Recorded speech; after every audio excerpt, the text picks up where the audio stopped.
ஆட்டமும் புதுசு. Bigg Boss season 8. ஆளும் புதுசு ஆட்டமும் புதுசுன்னு சொல்லிக்கிட்டே இருக்காங்களே தவிர போட மாட்டேங்கிறாங்களே இந்த பிக் பாஸ. அதான் சண்டே போட போறாம்ல, இன்னும் ஒரு நாள் தானே இருக்குன்னு போட்டா. ஆமா, இனிமே காலேஜ்ல போய் பேசுறதுக்கு நல்ல டாபிக் கிடைச்சி போச்சு. பிக் பாஸ் தான் நமக்கு இனிமே என்டர்டைன்மெண்ட்டே. அப்ப யாரும் காலேஜ்ல போய் படிக்கிறது கிடையாது, இததான் பத்தி பேசிக்கிட்டு இருக்கிய என்ன? ஆமா, மேடம் மட்டும் இதை பத்தி பேசவே மாட்டாங்க. காலேஜ்ல போய் நீ ஒரு நாளும் பேசினதே இல்லையோ ஸ்கூல்லலாம்? பேசியிருக்கேன், ஆனா நீ இதை தான் ஃபுல்லா பேசிக்கிட்டு இருப்பங்கிய, அதான் கேட்டேன். நீ மூடு, கொண்டா ரிமோட்டை. ரிமோட் எல்லாம் தர மாட்டேன், போவே. நான் பாட்டு சேனல் வச்சு கேட்க போறேன். பாட்டு சேனல் வச்சு பார்க்கணும்னு நீ தனியா போன்ல வச்சு பாரு போ. எனக்கு ரிமோட்டை தான், நான் ஏதாவது படம் ஓடுதான்னு பார்க்க போறேன். இங்க பாரு, தேவையில்லாம எப்ப பார்த்தாலும் என்கிட்ட ரிமோட்டுக்கு சண்டைக்கு வராத பத்துக்க. நான் தான் ஃபர்ஸ்ட் வந்து உட்காந்து ரிமோட் எடுத்து டிவியை ஆன் பண்ணேன். எனக்கு தான் ரிமோட்டு. நான் சாப்பிட்டுட்டு போகிற வரைக்கும் நான் பாட்டு சேனல் பார்ப்பேன், பார்த்துட்டு நான் கிளம்பிடுவேன். அதுக்கப்புறம் நீயே வேணாலும் ரிமோட்டை வச்சுக்க. சும்மா தேவையில்லாமல் என்கிட்ட சண்டை கிழித்துட்டு இருக்காத பார்த்துக்க. அப்புறம் அம்மாகிட்ட சொல்லிடுவேன், அம்மா தோசை கரண்டி எடுத்து சூடு வச்சு விட்ருவா, பார்த்துக்க. இந்த வீட்டில் இவளுக்கு தான் எல்லாம் சொந்தம், எனக்கு எதுவுமே கிடையாது. அப்ப நீ என்னத்தையாவது கட்டிக்கிட்டே இரு, நான் பாட்டு சேனல் வைக்க போகிறேன்.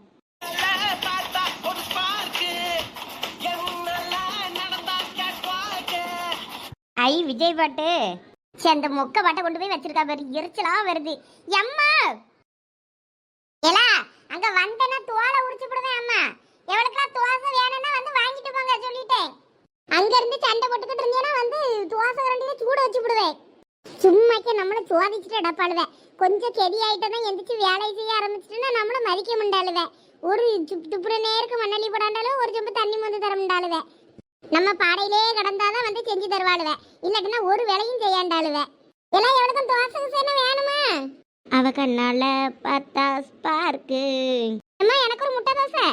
தொடப்ப கட்ட பிஞ்சு வேற பிஞ்சு. முட்டை தோசையா? முட்டை தோசை எல்லாம் 10 நாளைக்கு ஒன்றும் கிடையாது சொன்னோம்ல. சரி சரி கத்தாத. சே, முட்டை தோசை தின்னு பழகி பழகி நார்மல் தோசை உள்ள இறங்கே முண்டங்கு. டார்லிங் பிரின்ஸ் உன்னை பிக்கப் பண்ணிடவா, லவ் ஃபீல் சாங்கா போட்டு சவுண்ட ஏத்திடவா, போற கண்ணில் உன்னை கொஞ்சம் பத்திடவா, போற போக்கில் உன் கையையும் கொட்டிடவா, ஜாலியான வர இது பிரைவேட் பார்ட்டி தான். என்ன இன்னைக்கு பாட்டும் கூத்தும் இவளுக்கு ரொம்ப ஓவரா இருக்கு, என்ன ஆச்சுன்னு தெரியலையே. 2 வாரமா சோக கீதம் வாசிச்சுட்டு நடந்தா, இன்னைக்கு என்னன்னா ஒரே ஆட்டமும் பாட்டமுமா இருக்கு காலையில இருந்து. இவ போக்கே சரியில்லையே. என்ன மறுபடியும் சரண் ஒருவேளை பேசியிருப்பானோ? கேட்டு பார்ப்போம். எவ சந்தியா? டிஜே எல்லாம் வச்சு செய்வோம் அட்ராசிட்டி தான். எப்ப செவடி உன்னையே தான் கூப்பிட்டு இருக்கேன். என்ன நான் வைப் மூட்ல இருக்கேன், நீ என்னைய டிஸ்டர்ப் பண்ணிக்கிட்டு இருக்க. சொல்லு. ரிமோட்டா வேணும்? ரிமோட்லாம் நான் இப்போதைக்கு தர மாட்டேன், அதனாலதான் பொறுமையா சாப்பிட்டுட்டு பொறுமையா பார்த்துட்டு இருக்கேன். நீ வேணா உன் போன் எடுத்துக்கிட்டு எங்கன்னா போய் உட்கார்ந்து சாப்பிடு. ஏ வந்தாலே எவ கிறுக்கி, ஒரு நிமிஷம், நான் ரிமோட் எல்லாம் கேட்கல. அம்மா இன்னைக்கு காலையில இருந்து உன் ஆட்டம் ரொம்ப ஓவரா இருக்க. ஏதோ மறுபடியும் சரண் ஏதோ பேசிட்டானோ உங்ககிட்ட? ஆமா பை, எப்படி கண்டுபிடிச்ச? என்னது, அப்ப பேசிட்டானா? என்ன சொன்னா? ஒன்னும் சொல்லல, வெறும் குட் மார்னிங் மட்டும்தான் அனுப்பியிருந்தான் காலையிலே. போனை எடுத்து அவன் குட் மார்னிங் மெசேஜை பார்த்ததான் ஒரே ஷாக் எனக்கு. அதுவும் நேற்று தான்ப்பா சாமி கிட்ட நான் வேண்டிக்கிட்டேன். வேண்டுன உடனே நடந்துச்சா, அதனால எனக்கு சந்தோஷம் தாங்கலை. காலையில இருந்து இன்னைக்கு குளிச்சுட்டு கோயிலுக்கு போய் மறுபடியும் சாமி கும்பிடணும். தப்போ இந்த கொசு தொல்லை தாங்க முடியல, ரொம்ப ஓவரா இல்லை உனக்கே. நீ வாய மூடு. என்ன, அவன் என்கிட்ட பேசி 1 மாசம் இருக்கான் தெரியுமா?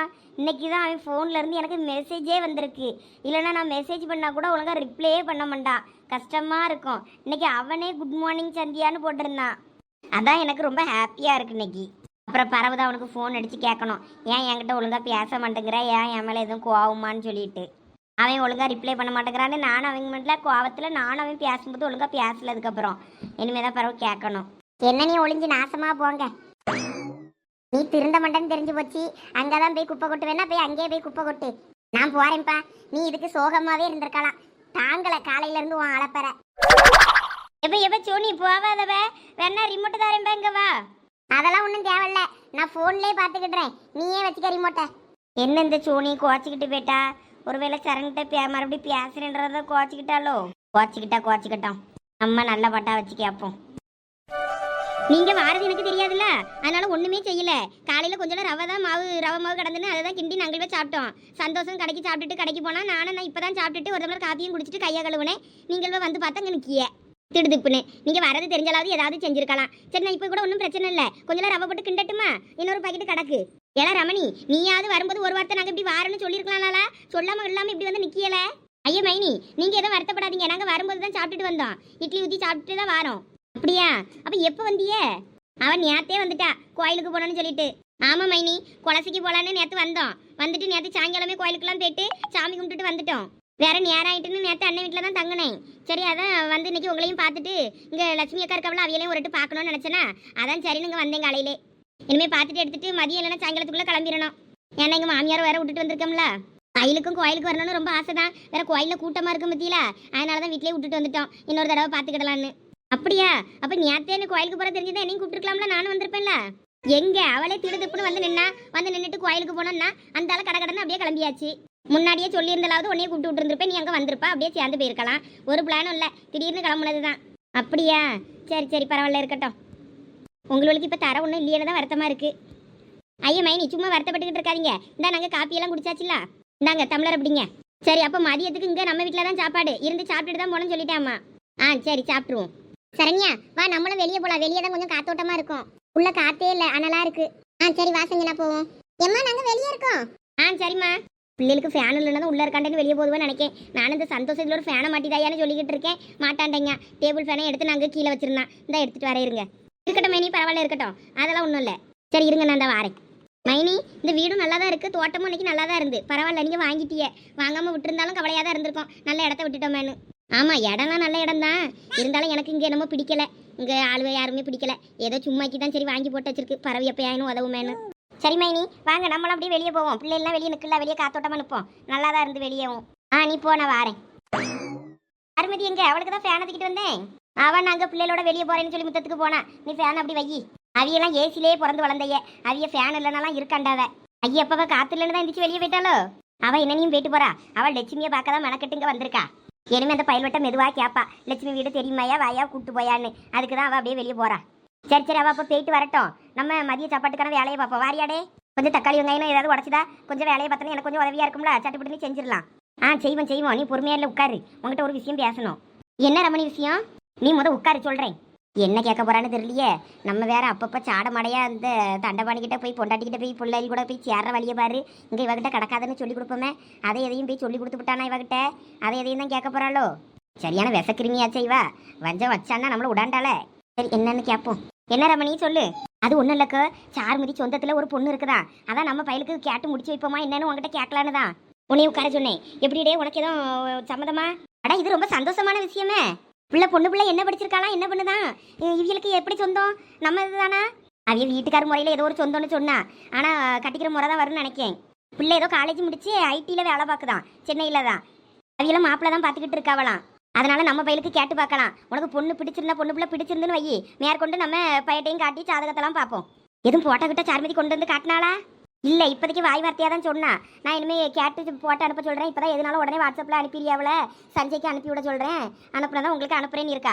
போட்டோ அனுப்புனதான் மேற்கொண்டு பார்ப்போம். என்ன பிடிச்சிருந்தனா ஜாதகம்லாம் பார்ப்போம், 2 பேருக்கும் ஒத்து போச்சுன்னா நம்ம கல்யாணம் பண்ணி வச்சிருவோம். சரி ரமணி, பையனுக்கு எப்படியாயினும் பொண்ணு கிடச்சிடணும்னு கோயிலாக வேண்டிக்கிட்டு திரிஞ்சேன். நல்ல விஷயம் வந்து சேர்ந்துருக்கு காதில், அதுவே ரொம்ப சந்தோஷம். 2 பேரும் என்ன ரகசியம் பேசிக்கிட்டு இருக்கிய, அக்காவும் தங்கச்சியும்? ஒரு ரகசியமும் இல்லை, உன் சொந்தத்தில் ஒரு பொண்ணு இருக்குன்னு சொன்னல, அதை தான் சொல்லிக்கிட்டு இருந்தேன் எங்கள் அக்காட்ட. ஆமா, கேட்டியலா? அவளுக்கு சம்மதமாமா? அவளுக்கு எல்லாம் சம்மதம் தான், பொண்ணு போட்டாவும் ஜாதகமும் கேட்கா. இந்தா இப்பதான் சஞ்சய்ட்ட சொல்லிட்டு வரேன், போன பண்ணி ஃபர்ஸ்ட் போட்டாவை அனுப்ப சொல்லி காட்டுவோம் அப்படின்னு சொல்லிட்டு. இந்தா கேட்கறேன்னு இருக்கான், கேட்டா காட்டினானா நான் உங்களுக்கு காட்டுறேன். சரிம்மா. அக்கா, ஒரு நல்ல போட்டோவை அனுப்பி விடுக்கா, சொன்னா கேளு. சும்மா ஏன் எதுக்குன்னு கேள்வி எல்லாம் கேட்டுட்டு இருக்காத, சொன்னா கேளு, அனுப்பி விடு. சரி வைக்கிறேன், நீ பார்த்து அனுப்பி விடு முத. சே, ஒரு போட்டோ கேட்டா 1008 கேள்வி கேட்காங்கம்மா. என்னாச்சு சஞ்சய்? எங்க அக்கா தான் போட்டோ அனுப்ப சொன்னா அனுப்ப மாட்டேங்க, எதுக்கு யானு கேள்வி கேட்டுக்கிட்டு இருக்கா? எதுக்கு இப்ப உங்க அக்கா போட்டோ? அதான் உங்க சந்தோஷம் பொண்ணு தேடிக்கிட்டு இருக்கீல்ல, அவியலுக்கு காட்டுறதுக்குதான். எங்க அக்கா என்னன்னா இப்ப கல்யாணம் வேண்டாம், என்ன 2 வருஷம் ஆகட்டும்னு சொல்லிக்கிட்டு இருக்கா. இங்க அவியலுக்கு மாப்பிள்ள பாத்துக்கிட்டு இருக்கா போல இருக்கு. என்ன நடக்க போதோ தெரியல. ஏன் என்னாச்சு? யாருக்கு தெரியும், அவ கொஞ்சம் லேட்டா மேரேஜ் பண்ணலாம்னு நினைக்கிறாளோ என்னமோ. இந்த வீட்டுல பொண்ணு பிள்ளை வயசாகுது, சீக்கிரமா கல்யாணம் பண்ணணும் அது இதுன்னு இந்த வீட்டுல எல்லாம் ஏற்படம் பார்த்துட்டு இருக்காங்க. என்ன பண்ண போறாங்கன்னு தெரியல. இந்த இப்போ போட்டோ கேட்டிருக்கேன், அனுப்பி விடுறேன். இப்போ கொஞ்சம் வேலை இருக்குன்னு அப்புறம் பார்த்து அனுப்பி விடுறேன்னு இருக்கா. எப்ப அனுப்பி விடுவாளோ தெரியல. இப்படிதான் ஏதாவது ஒண்ணு கேட்டா அதை அப்படியே தட்டி கழிச்சுக்கிட்டே இருப்பா. எங்க சந்தோஷம் எனக்கு மேட்சா இருப்பாங்களா, அழகா இருப்பாங்களா? நல்லாதான் இருப்பாங்க, ஓகேன்னு தான் நினைக்கிறேன். அவங்க ஒத்துக்கிட்டாங்கன்னா மேற்கொண்டு ஜாதகம்லாம் செட் ஆச்சுன்னா ஓகேவா தான் இருக்கும்னு நினைக்கிறேன். சரி, போட்டோ அனுப்பி விடு, நம்ம பார்ப்போம். சரி. ஆமா, நீ சந்தியா கிட்ட பேசுனியா இல்லையா? அதுக்கப்புறம் அத்தைக்கு உடம்பு சரியில்லைன்னு போன வாரம் வந்து பார்த்துட்டு போனேன். அதுக்கப்புறம் இன்னைக்கு தான் குட் மார்னிங்னு அவளுக்கு ஒரு மெசேஜ் போட்டேன். அதுக்கப்புறம் இன்னும் நான் அவட்ட பேசல. அவளும் குட் மார்னிங்னு ரிப்ளை பண்ணா, அதோட அவ்வளோதான். இன்னும் பேசல. அவளும் அன்னைக்கு அத்தையை பார்க்க வரும்போதும் சரியா பேசல. எனக்கும் என்ன பண்ணனே தெரியல, அப்படியே போயிட்டு இருந்துச்சு ரெண்டு பேருக்கும் ப்ராப்ளம். இன்னைக்கு சரி பேசலாமே அப்படின்னு நினச்சிட்டு குட் மார்னிங் போட்டு விட்டேன். ரிப்ளை பண்ணுனா ஃபோன் பண்ணா பேசுவாளா இல்லையான்னு தெரியல. அதனால தான் நானும் வேற ஃபோனே பண்ணல. பார்ப்போம், வேணா போகுமா அப்படியே போயிட்டு பெரியமாக்கு உடம்பு எப்படி இருக்கு என்னன்னு நானும் விசாரிச்சுட்டு வாரேன். இரு உங்க அம்மா போய் பார்க்க போனோம்னாங்க அத்தைய. அதனால அப்போ போகும்போது நம்ம எல்லாம் போகலாம். எங்க அம்மா போகணுன்னாங்களா? அப்ப சரி.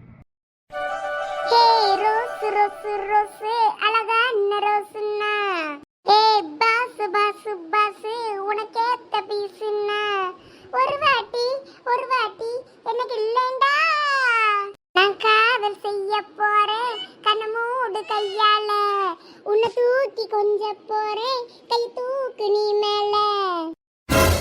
அடடா, என் மாமியாரு இது எப்ப இங்க வந்து உட்கார்ந்து இருந்துச்சு, நான் கவனிக்கவே இல்லையே. யாரெல்லாம் காதலிக்க போறா? ஐயத்தே, உள்ள டிவில அந்த பாட்டு ஓடிக்கிட்டு இருந்துச்சு, அதை பாடிக்கிட்டு ஆடிக்கிட்டே வெளியே வந்தேன், நீங்க இருந்ததை கவனிக்கல. அதானே, நீ எங்க கவனிப்பா? நீ தான் எதையும் கவனிக்கவே மாட்டிய. ஒரு மருமவளா வீட்டில் இருந்து மாமியாளுக்கு சோறு கறி செஞ்சு போடணுமே, அப்படியெல்லாம் என்ன இருந்தால் தானே வீட்டில் இருக்கவளெல்லாம் கவனிக்க தெரியும். வீட்டில் தான் நான் ஒரு ஜீவன் இருக்கதே உனக்கு கண்ணும் தெரியாது, ஒரு இருக்கவும் தெரியாதே. எத்தே, எப்போ பார்த்தாலும் சுவாறு சுவாருன்னு நடக்காதீங்க எத்தே. உங்களுக்கு சுவாறு தானே வேணும். தசராபுரையில் இன்னைக்கு சுவாறு போடுவாங்க. மதியத்துக்கு போய் அங்கே அழகா சுவாறு தின்னுட்டு வந்துடலாம் அவ்வளோ வரம் போயிட்டு. அதனால ஒன்றும் வருத்தப்படாதீங்க, வீட்டிலலாம் ஒன்றும் செய்யாண்டாம். அங்கே போனா கூட்டு பொரியல் ரசம் கேசரின்னு வரிசையா வச்சிருப்பாங்க, எல்லாத்தையும் தின்னுட்டு வரலாம். நீங்க பாட்டுக்கு அமைதியா இருந்து ரெஸ்ட் எடுங்க. 10 நாள் நமக்கு சாப்பாடு தசராபுரையில தான். அப்புறம் அந்திக்கு என்னலாம் பண்றது? அந்திக்கு சாப்பாடு செஞ்சு தானே ஆகணும். அது எதுக்கு நம்ம செய்யணும்? ஒரு இலையில சோத்த போட்டு கொண்டுகிட்டு வந்துட வேண்டியது தானே ராத்திரி சாப்பாட்டுக்குன்னு. அப்புறம் பந்தி கிந்திலாம் முடிஞ்சப்பறம் கடைசியில் மிச்ச மீதி கடந்தா வாங்கிட்டு வந்து ராத்திரி சாப்பாட்டுக்கு வச்சுட்டா முடிஞ்சுது. 10 நாள் சுவார்கிரி ஆக்கிற வேலையே நமக்கு கிடையாது. நீங்க எதுக்கு வருத்தப்படுறீங்க? சந்தோஷமா தூங்கி ரெஸ்ட் எடுங்க. சாப்பிடும்போது டான்னு தசராபுரைக்கு வந்துருங்க. அவ்வளோதான், நான் போயிட்டாரேன். இப்போ நேரம் நம்ம எங்கே போகிறது? வடக்க போனால் இழிச்ச வச்சு வீடு, தெற்க போகலாமா? தெற்க சரசு வீடு, பெரிய பொண்ணு வீடு வடக்க. தெற்க வடக்க கிழக்க மேற்க எங்கே போகலாம்? சரி, எங்கேயாவது போகும்போது முடிவு எடுத்துக்கிடலாம். பாரு, இப்படி ஒருத்தி உலகத்தில் நான் கண்டது கிடையாதம்மா. எந்த பக்கம் போகலாம், வடக்க போகலாமா, மேற்க போகலாமா, தெற்க போகலாமான்னு எங்கே போகிறதுன்னு தெரியாமல் ஒருத்தி பேக்கிட்டு இருக்கா. இப்படி மனுச்சி உலகத்தில் கண்டதுண்டா? எனக்குன்னு வந்து மர்மவான்னு வச்சிருக்கா பாரு. இவாளை என் மோனுக்கு கட்டி வச்சு என் மோனை வாக்கியே நான் அழிச்சு விட்டேன். அந்த பாவத்துக்கு தான் நான் அனுபவிக்கணும். என்னமோ தெரியல. என்னத்தை சொல்ல, நம்ம கையில் ஒரு 10 பைசா காசை கொடுக்காண்டாங்க. இவா பியாச்சை கேட்டுக்கிட்டு தந்தா தானே யாராவது தர்மத்துக்கு காசுக்கு வந்தவனா காணிக்க போடலாம். 10 பைசா கையில் இல்லாமல் என்ன பண்ண? நானும் அவங்ககிட்ட சொல்லிக்கிட்டே இருக்கேன், ஒரு 100 ரூபாய் சில்லற மாற்றி எடுத்து போடியா, நான் வரையிலுக்கு எடுத்து போட்டுக்கிடுவோம்ல, டப்பாவில் போட்டு வை, நான் வந்து போட்டுக்கிடுவேன்னு. எங்கே சொல்லி பேச்சை கேட்குதுவே? என்னனையும் போறாவே. வந்தனா காணிக்கைக்கு வந்தனா நம்மகிட்ட ஏதுன்னு சொல்லிட்டு இருக்க வேண்டியது தான். நம்ம கையில் காசை தந்தா தானே நம்ம காணிக்க போட முடியும். வீட்டில் ஆள் இல்லைப்பான்னு சொல்லி அனுப்ப வேண்டியது தான். முன்னாடியெல்லாம் என் இப்படி கிடையாதம்மா. இவளை கட்டினதுக்கு அப்புறம் தான் இப்படி ஆகி போயிட்டா. அவனு என்னதான் செய்வான் பாவம். அவள் பக்கம் பேசவா, நம்ம பக்கம் பேசவான்னு அவன் மூளையே மலிஞ்சு போய் கிடக்கான். பொண்டாட்டின்னு பொண்டாட்டியே சுற்றி வாரான். என்னத்தை சொல்ல? இந்த சதீச பத்தியால இன்னைக்கு காலங்காத்தாலே போய் கடையில் உட்கார்ந்துக்கிட்டா, நான் எங்கேயும் வர முடியாதுன்னு. ஆமால, நமக்கு தான் இப்போ வெறுப்பா இருக்கு. அவன் இருந்தா கொஞ்சம் நல்லா இருக்கும். இப்போ என்ன பண்றது? அவனை வேலையை விட்டு நிற்க சொல்லணும். சேர்ந்ததுதான் சேர்ந்தான், ஒரே ரொம்ப தான் பண்றான். ரொம்ப சின்சியரா டியூட்டி பார்க்க மாதிரி காலங்காத்தாலே ஓடிட்டான். இந்த மாதிரி டைம்ல நம்ம அங்க எங்க பைக்ல போய் ஒவ்வொரு ஊரா போய் செட்டு பார்க்க போவோம்னு அவனுக்கு தெரியும்ல. அப்புறம் எதுக்காக நம்மளை விட்டுட்டு போனா வேலைக்கு? பாவம்ல, அவனே பார்ட் டைம் ஜாப்காண்டி போயிருக்கான். நம்மளும் பேசாட்டிக்கு அவன் கூட வேலைக்கு போய் சேர்ந்துருவோமா? ஐயோ, எங்க வீட்டுலலாம் தோலை உரிச்சிருவாவல. அவன் இல்லைன்னா தான் வெறுப்பா இருக்கல. சரி வா, எங்கன்னா போவோம். தசராபுரையில பயல்ல கொஞ்சம் கிடப்பானுவேன். அங்க போய் என்ன நடக்குன்னு போய் பார்த்துட்டு வருவோம். ஆமா, அங்கதான் கொஞ்சம் நேரம் போவோம்.